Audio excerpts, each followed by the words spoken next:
আজ যখন 2:30 বাজে তখন কৌশিক ফোন করে বলল, আমি না চলে এসেছি, তুমি দরজা খুলে দাও।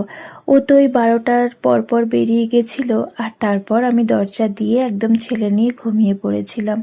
অনেক রাত তো হয়েছে, এমনিতেও তো কদিন ধরে ঘুম হচ্ছে না রাতে ঠিক মতো, তাই আমি আর জেগে থাকতে পারিনি। আসলে ও যখন বাড়ির বাইরে কোথাও যায় না, আমি চেষ্টা করি না ঘুমানোর, যতক্ষণ না আসে আমি জেগেই থাকি। আসলে কি জানি কেন আমার না ঘুম আসে না, অনেক রকম চিন্তা ভাবনা মাথার মধ্যে আসে, তো তাই ভাবি ও আসুক তারপর ঘুমিয়ে পড়বো।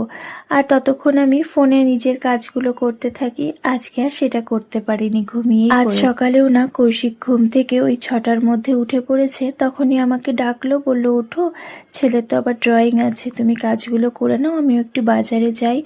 তারপর ওই তো উঠে আমি সমস্ত কাজ করে ছেলেকে ডেকে দিয়েছিলাম, ওকে একটু খাইয়ে ড্রয়িংয়ে পাঠিয়ে দিয়েছি। আর হয়তো ও গেছিল একটু বাজারে, আর আসার সময় না মাছ নিয়ে এসেছে। আমরা না এই গণনাটা শেষ হলে একটু ঘুরতে যাব, তারপর প্ল্যান রয়েছে একটু বাড়িতেও যাব। সেই জন্য ভাবছি ফ্রিজের সবজিগুলো তাড়াতাড়ি করে শেষ করে নিই, ফ্রিজটাও তো খালি করতে হবে। এদিকে এক মামার বিয়ে আছে, তার জন্যই আজকে নেমন্তন্ন করছিল দিদা, তো সেইটাই কথা বলছিলাম। বর্ষা সাহা দিদিভাই কমেন্ট করেছে, তোমার ভিডিওগুলো আমি রোজ দেখি, খুব ভালো লাগে।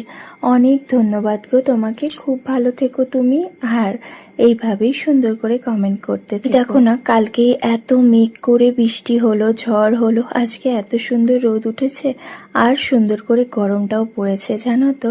তবে আজকে ঘরে একটু হালকা পাতলা খাবারই সকালের জন্যই করেছিলাম। ওই একটু পটল ভাজা করছি, তার সাথে চিচিঙ্গা রয়েছে, সেটা না পেঁয়াজ দিয়ে ভাজা করব। আর জানো তো, এই চিচিঙ্গা পেঁয়াজ দিয়ে এরকম করে আমার মা করতো। কৌশিককে বলতাম মাঝে মধ্যেই এই চিচিঙ্গাটা আনবে বাজার থেকে, ও বলতো না না আমার মা রান্না করে, আমার একটু ভালো লাগতো না, আমি খাই না এগুলো। তারপর একদিন জোর করেই ওর সাথে আমি এই চিচিঙ্গাটা বাজার থেকে নিয়ে আসি, সেই দিন রান্না করে দিয়েছিলাম। এরপর থেকে দেখি বাজারে গেলেই 2-1টা করে নিয়ে আসি। আজ তো রবিবার, আর রবিবার দিন করেই ক্রিসের ড্রয়িং থাকে। ওই তো ড্রয়িং থেকে চলে আসলো, ওই 9:30টার মধ্যে চলে আসে। আর ড্রয়িংয়ে একাই যায় একাই আসে, একদম সামনেই তো, আর এত কাছে দেখেই না আমরা আরো দিয়েছিলাম। দূরে হলে একটু অসুবিধা হতো, আর এখানে তো স্যারটাও কাছেই থাকে, আর অসুবিধা হয় না। এসে নিয়েই বলছে, মাম্মা বাবা বলল তালশাঁস এনেছে, আমাকে দাও। তো তালশাঁসটা একটুখানি খেয়ে নিল, তারপরে যে খেলা করছে। আমি তারপরে স্নান করে ওকে একবারে খাইয়ে দেব। বিশ্বাস দিদিভাই বলেছে, তোমার ভিডিওগুলো সত্যিই অসাধারণ, সব থেকে সুন্দর তোমার গলার ভয়েস, ওটা অন্যরকম, সত্যি খুব ভালো। অনেক ধন্যবাদ গো তোমাকে এত সুন্দর একটা কমেন্ট করার